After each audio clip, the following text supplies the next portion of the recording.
अशोक सराफांना पद्मश्री कुणाच्या हस्ते मिळाला माहीत आहे का? तर ही रील नक्की बघा. नमस्कार, तुम्ही पाहत आहात PIB दिल्ली ते मुंबई न्यूज रील. राष्ट्रपती द्रौपदी मुर्मू यांनी दिल्लीत पद्म पुरस्कारांचे वितरण केले. यंदा महाराष्ट्रातून डॉक्टर मनोहर जोशी यांना मरणोत्तर पद्मभूषण तर अभिनेते अशोक सराफ व इतर 4 जणांना पद्मश्री पुरस्काराने सन्मानित केले गेले. मुंबईतल्या इंटरनॅशनल इन्स्टिट्यूट फॉर पॉप्युलेशन सायन्सच्या दीक्षांत समारंभात यंदा प्रमुख पाहुणे म्हणून उपराष्ट्रपती जगदीप धनकर होते.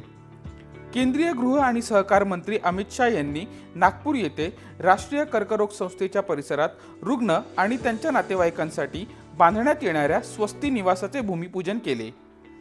केंद्रीय मंत्रिमंडळाने महाराष्ट्र आणि मध्य प्रदेशातील रेल्वेंच्या मल्टी ट्रॅकिंग प्रकल्पांना मंजुरी दिली.